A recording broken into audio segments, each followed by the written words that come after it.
Welcome to the She4 Show. I'm your host, Amy Carlson, here with my guest today, Joanne Homestead, who is an email copywriter, a copy coach, and a mama. Not necessarily in that order. Welcome, Joanne. Thank you. Yes, I know that order it can flip around about every 5 minutes of the day. It depends on what's happening. That's right. So, in other words, she's also very agile and flexible. You gotta be flexible. Absolutely. So, I'd love to hear how you got started and what you're doing now. I know more about your background, but I know that our guests would love to hear how you landed in copywriting. Yeah. So I had no idea what a copywriter was 4 years ago. Three or 4 years ago. Sorry. It's like time warp. So I was a teacher for 15 years. I taught kindergarten through fifth grade, also then became a literacy specialist and a coach and mentor for teachers in the last 5 years of my teaching career. And then I completely resigned right at the beginning of the pandemic involuntarily. So voluntarily, but involuntarily. That's when I had started my business just a few months before resigning. And then we were starting that full school year with the pandemic, like fully, we're in lockdown still. And so I decided this was the time to to leave because I actually did try leaving a couple times before, but just kept going back into teaching because I didn't know what else I could do. And so I just took the leap of faith and went fully into my business. So I started as a virtual assistant. And so for the first 6 months, I wanted to purposely do that so I could see how my clients run their business and then do all kinds of tasks. I mean, I really did some very interesting tasks as a virtual assistant, but a lot of it was writing. And that's when I realized I loved not just content writing, I loved copywriting because copywriting is what I did as a teacher, just not in written form. Just as in my teaching, it's really about copywriting is just understanding who are you talking to, which is just like teacher, who are you talking to? Is this a group of first graders, fifth graders? What are their interests? What do they love? What stories will help connect and engage them to then understand something new or to help them take an action? Like, oh, okay, I get it. Okay, this is the action I want to take because as a teacher, I don't want to force students to do anything they don't want to do because that's not the best way to learn. And so I just once I started doing copywriting, I knew I was like, this is it. I have been doing this for 15 years already. I have I have honed I have honed my skills in being able to write and share a message that's going to resonate with who you're trying to talk to.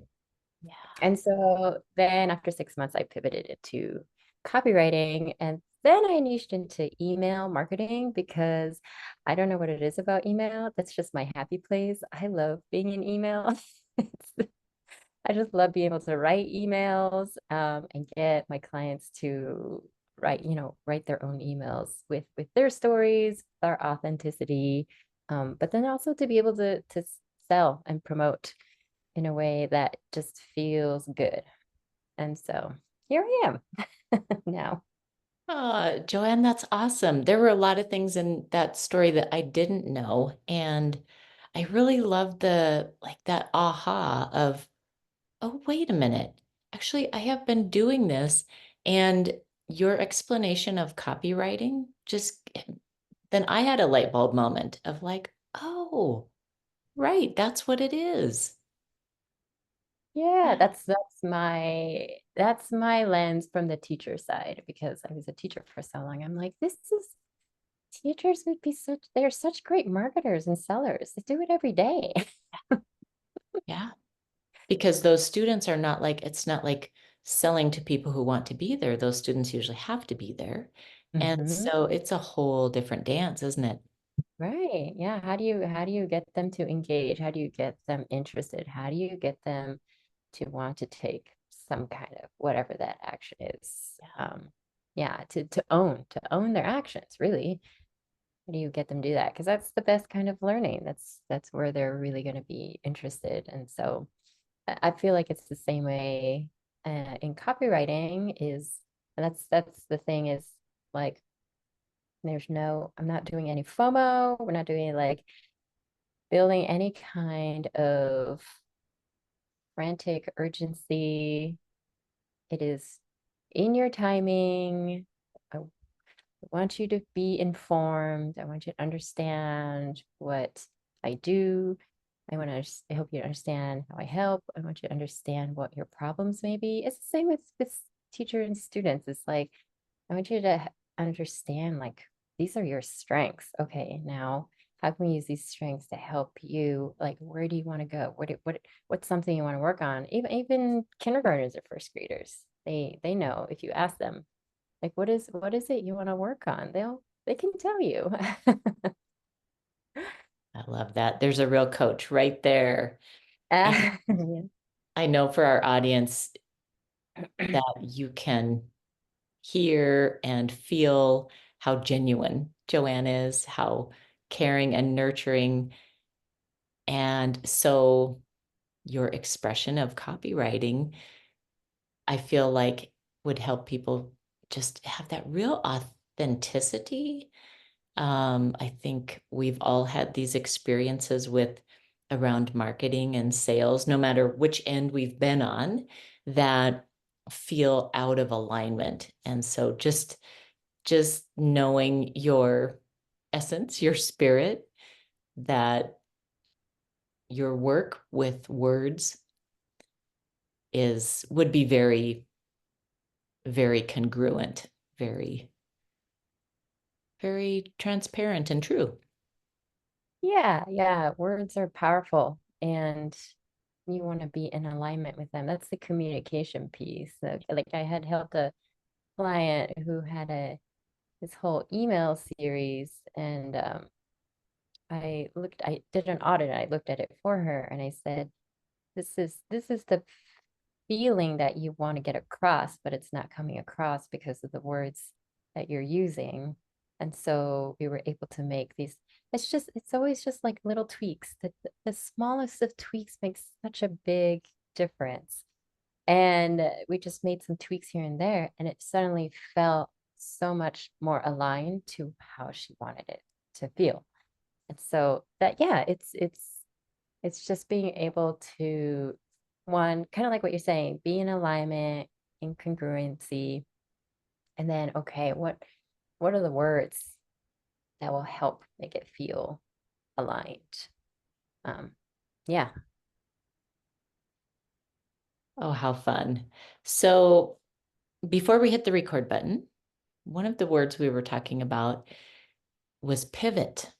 So you described this to some degree about this pivot that we've made more than one pivot, obviously, but in the last 4 years, and I'm sure that you're continuing to pivot as well. But is there anything you wanted to speak to around that whole idea of, um, you know, the fears, excitements? How do you know when is it time to pivot? How do you navigate that?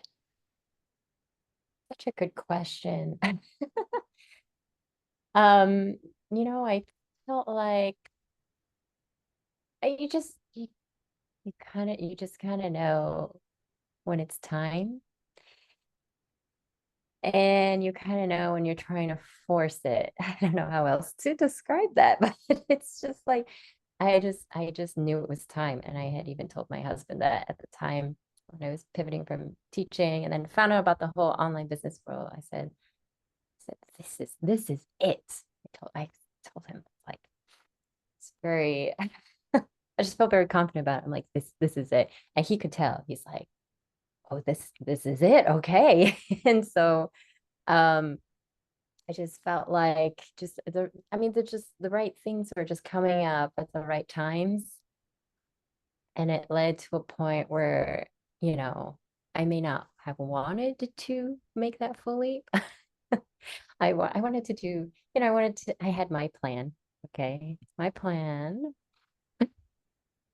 which I thought was very nice, was to gradually leave teaching and then gradually build up my business.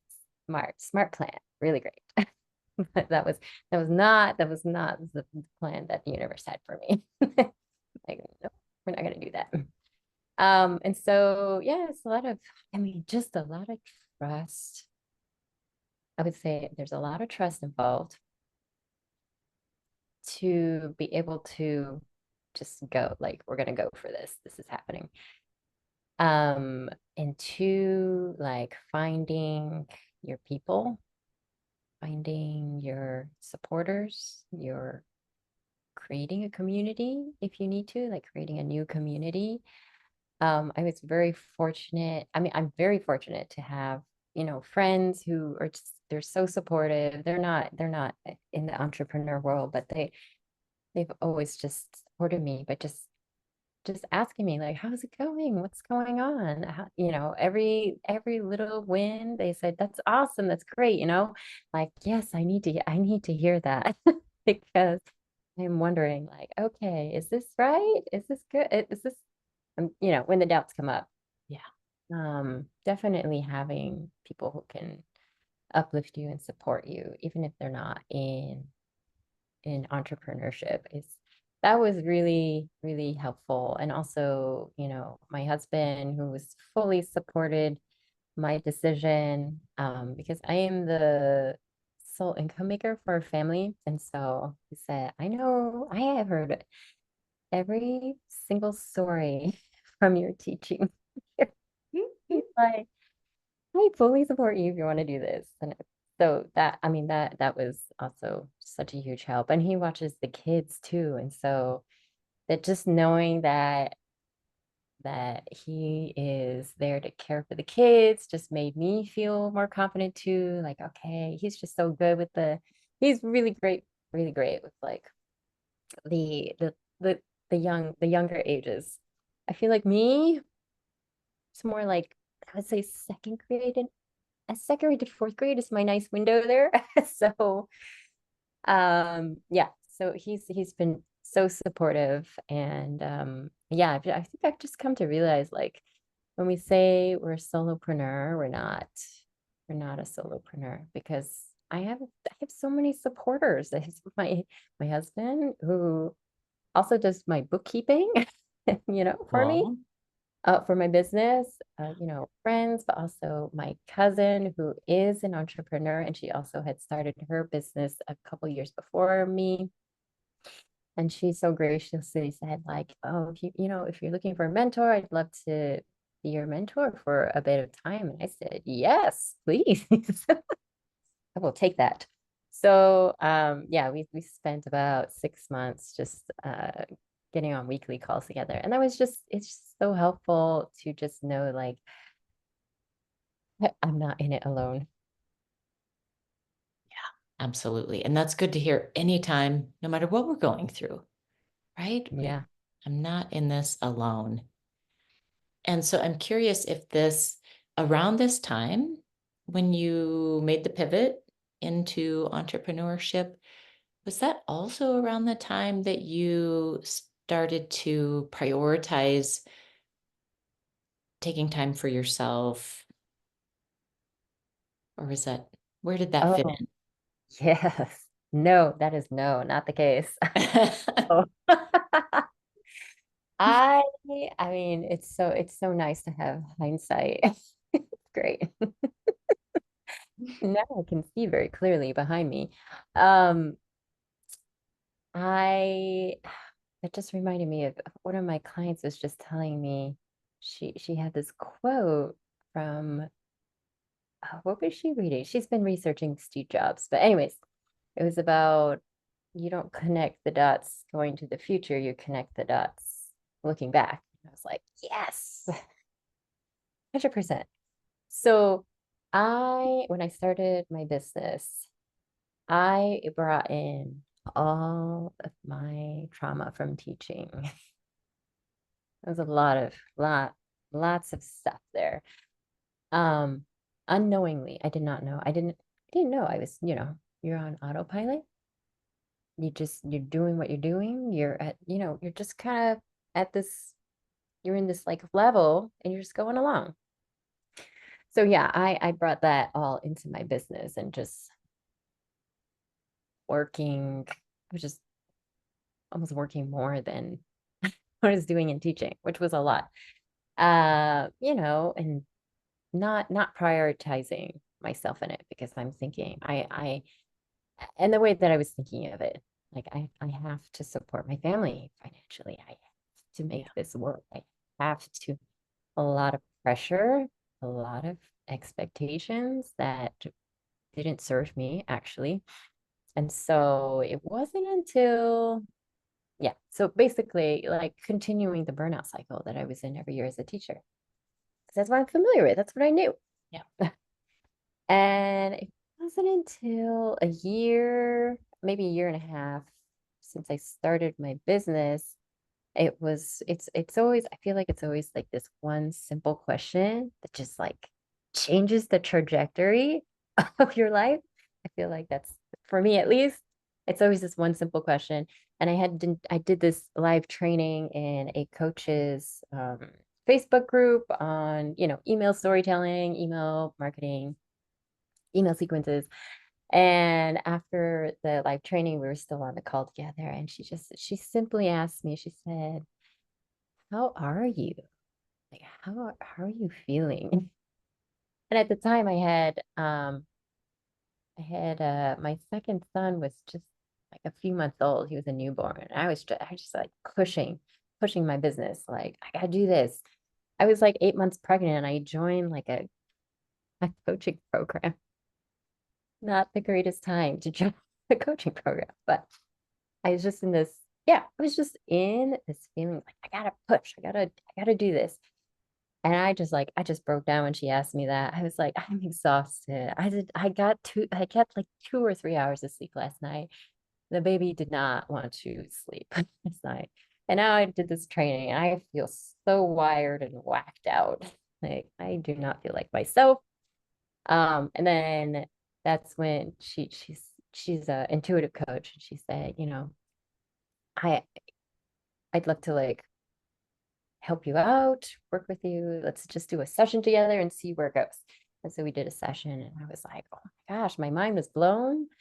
And that was kind of my introduction into like energetics and energy. And it was just amazing.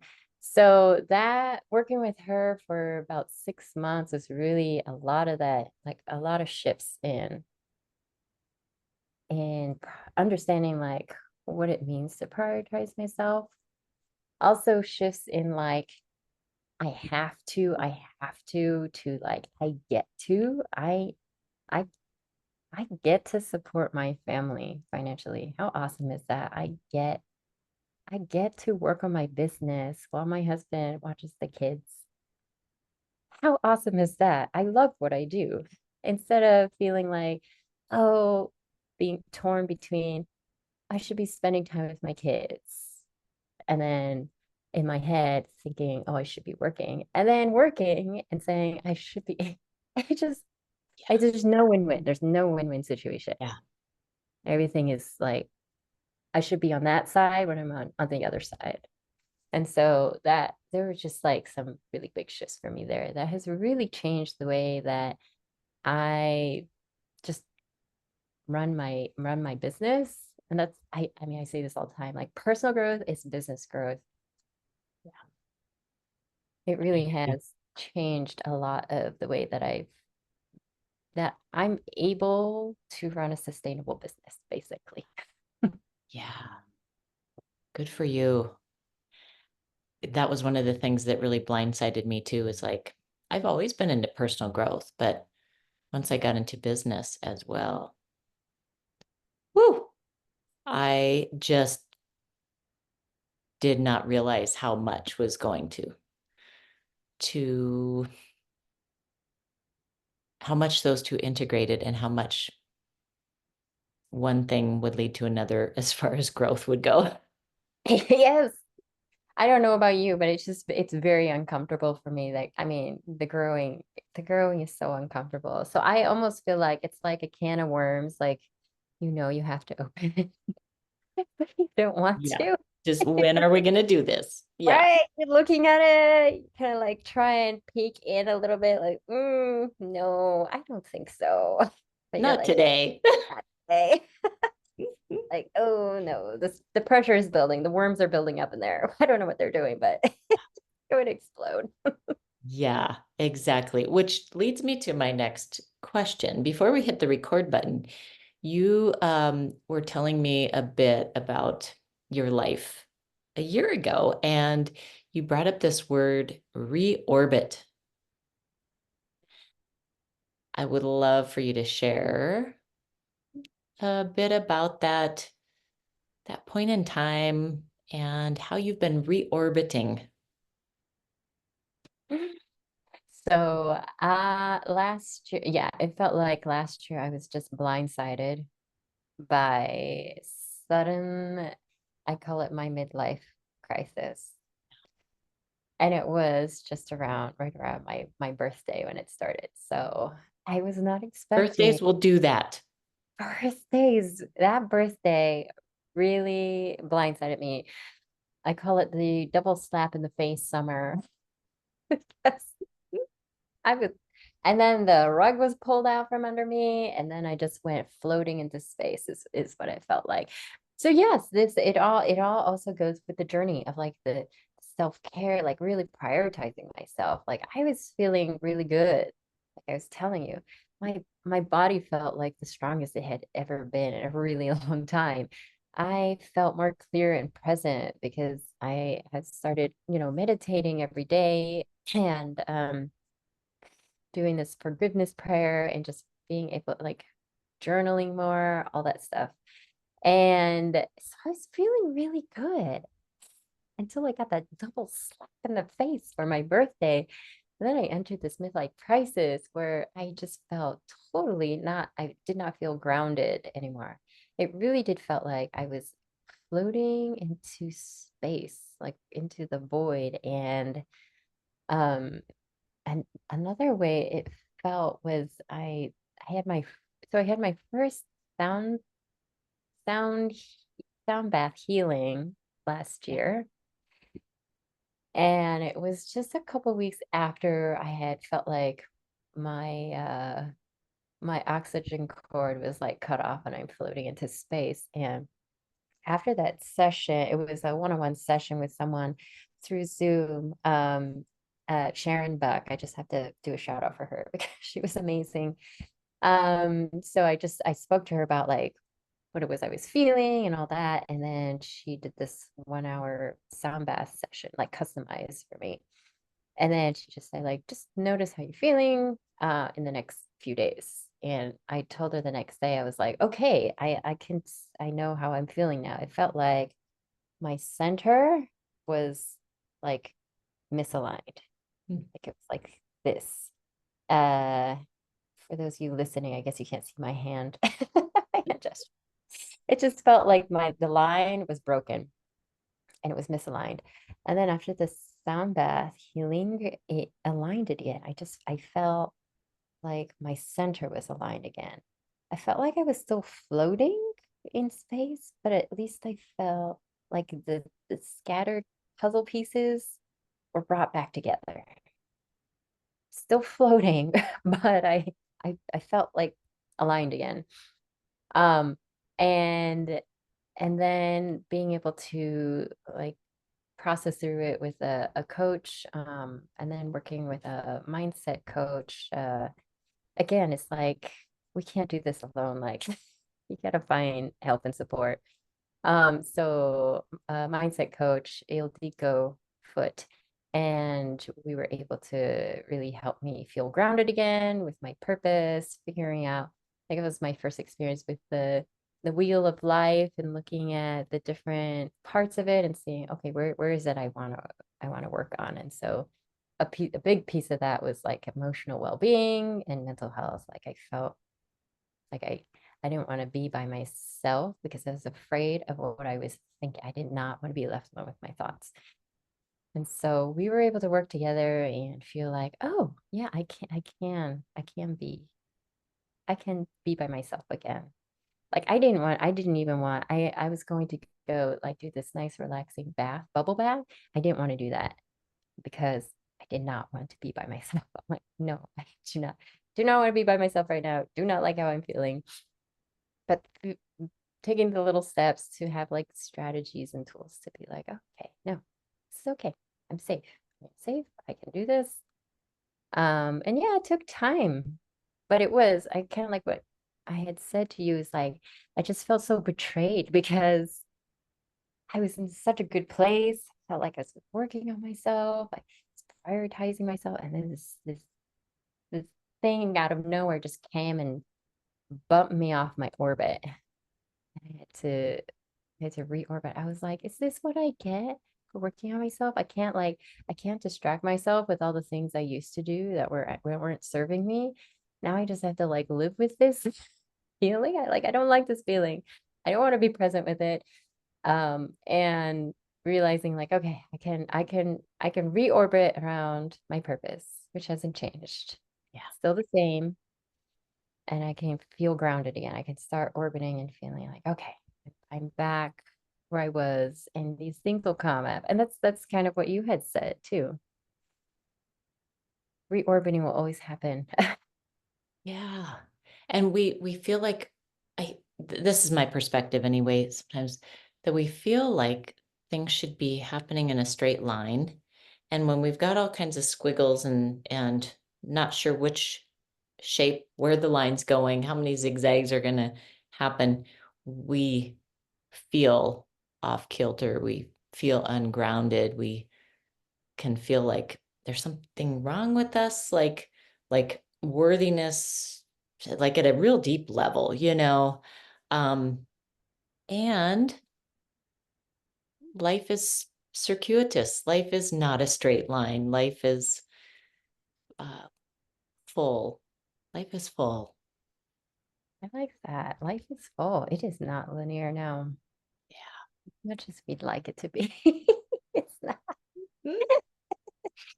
Oh, well, Joanne, this has been such a delight to get together and talk about this whole world of not only copywriting, but entrepreneurship, parenting through it all, being the breadwinner, having these opportunities to reorbit, um, and being supported.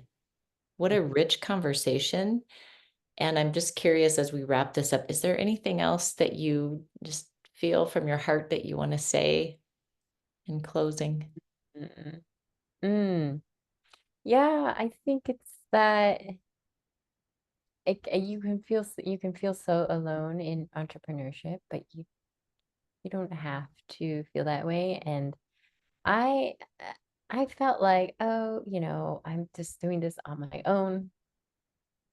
It's hard, but being aware and appreciating who is around you because I didn't think there was. And then I realized, no, I have a huge circle of people who are supporting me in a lot of different ways. So yeah, just noticing who around you is supporting you and uplifting you.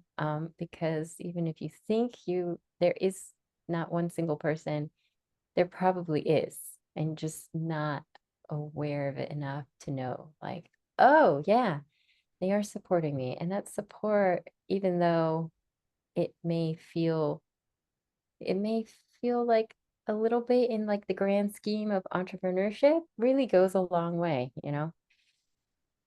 So yeah, look out for those people you can be grateful to because Mm. yeah, all that support does really make a big difference. Aw, that's such a beautiful, tender sentiment. Acknowledge and appreciate. Yes. And I'm sending my appreciation to you. Thank you for being here on the podcast today. Also acknowledging and appreciating our friendship, which has been one of those online encounters that I am very grateful for. So, Same here. Thank you so much for having me on and for this conversation. I know sometimes when I speak about some of these things, it can feel a little like, oh, but I know it's important to share because we're not alone. I'm just gonna leave it there. We're yeah, not.